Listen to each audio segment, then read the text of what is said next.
Hi, I'm Kim Richardson, and I help you organize and plan your genealogy research so that you can break through research barriers and solve those brick wall mysteries.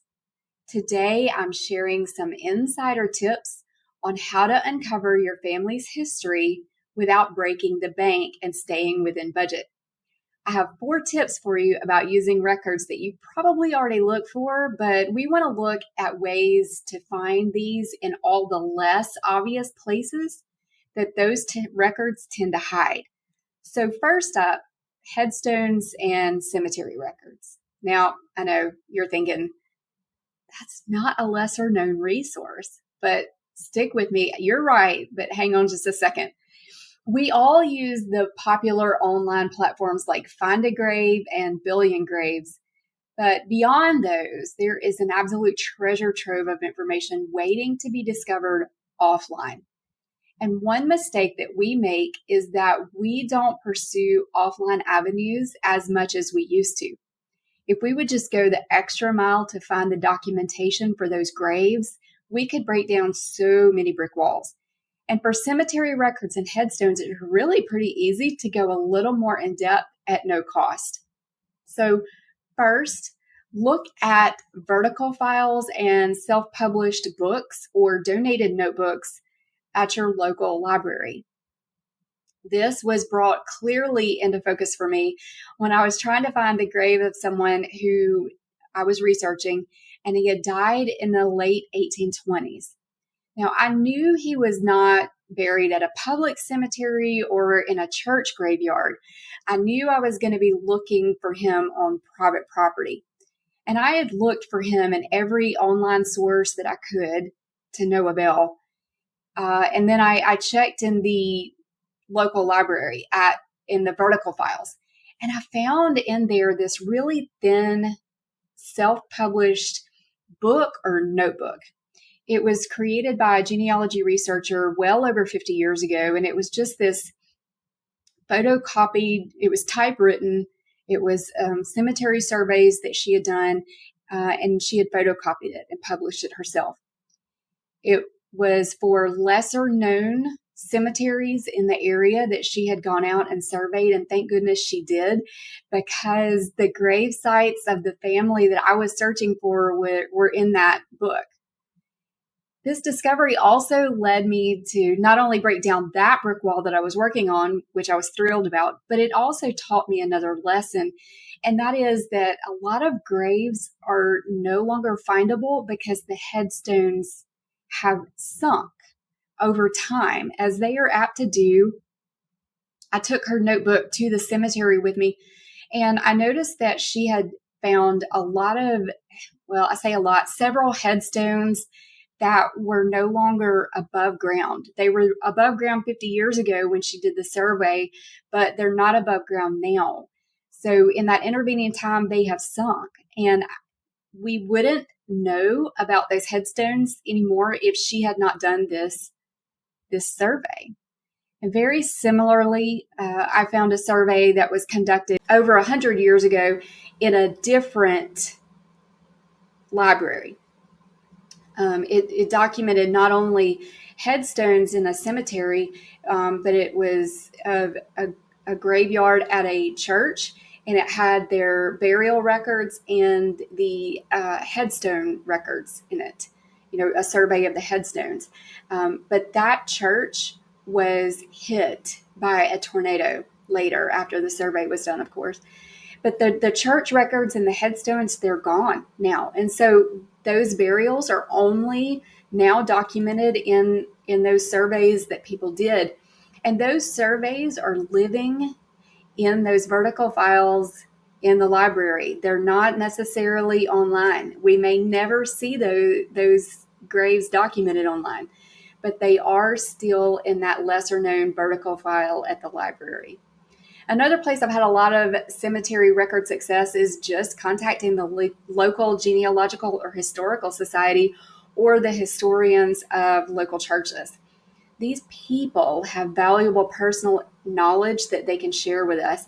They may know of sources that we may never find, or they could possibly remember the family and know where a majority of those graves are. So it's well worth taking the time to contact them to find out. And lastly, on burials, I've had a lot of luck with online family trees, but I have to take it a step further to have success with it. Now, I know we kind of laugh about online trees sometimes because there are a lot of trees that have errors in them. Yes, I agree.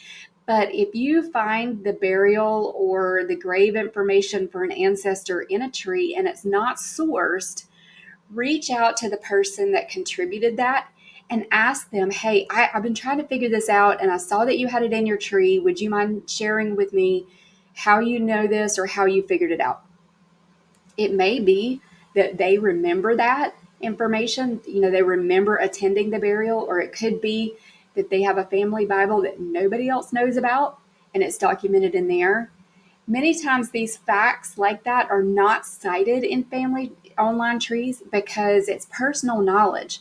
And a lot of times people don't think about citing their own personal knowledge. So it's worth following that up to see how they know. Community newspapers, I know we frequently look up obituaries or marriages, but we tend to do that online, and we're not really going out and searching for these in person. And so we are not exploiting these papers for everything that they have to offer us in genealogical world. And again, a lot of these papers are not online. We need to go one step further, go the extra mile, and look for them in person.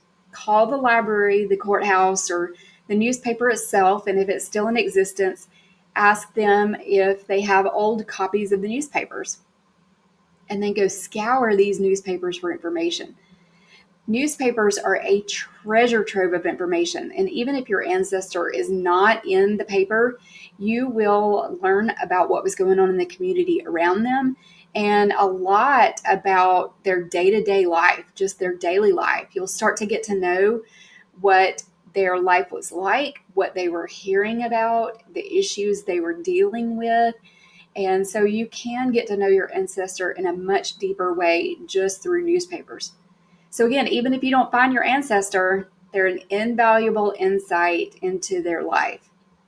And now I know family Bibles and old letters seem a pretty obvious place to look, or diaries and journals, but if you're like me, you wonder, where are they?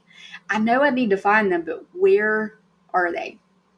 I have two recommendations for you. And one is, first, to go back through your own papers, everything that you have at your house, because it could be that you have some small something that you didn't realize held a clue for genealogy research. And then also talk to other relatives and ask them the same thing. Ask them, do they have any old letters or Christmas cards or even postcards? Because you never know when some small little note is going to give you a clue that will help you break down a brick wall. Plus, if you have relatives like me, they're oftentimes not really interested in genealogy research, and they don't realize that what they have holds a lot of answers. So make sure you ask them. One example is, do you see this framed piece behind me? And don't worry, if you can see the handwritten pages on there, those are reproductions. The originals are safe and put away from the sunlight. But those are autograph books that belonged to my great great grandmother. And they have letters to her from the 1880s from her father, her uncle, siblings, and even friends. They answer a lot of the questions that I had about her, and they also helped me really to get to know that family. They were kept by my grandaunt, and my family knew that I loved old letters and things, and so they gave them to me after her death. I think they thought that I might like them, but I don't think they realized the genealogical research value of those. So always ask, do you have old papers? Do you have old things that I can look at so that you can assess whether they hold genealogy information or not?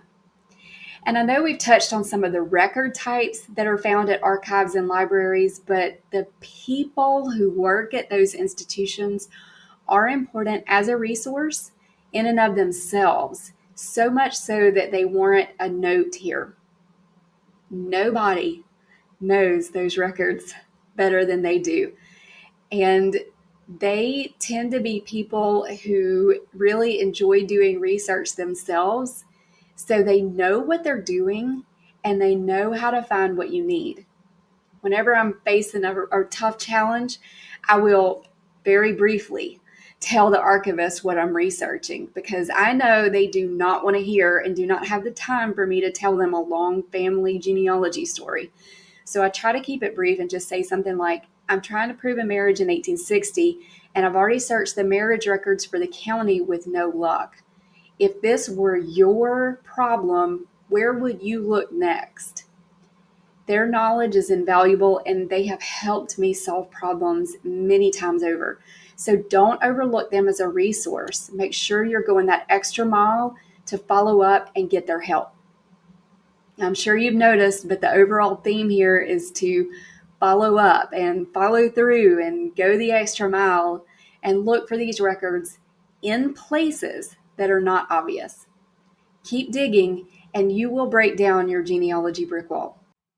Be sure to click the link below for my secret to organize my genealogy work projects and solve brick wall problems.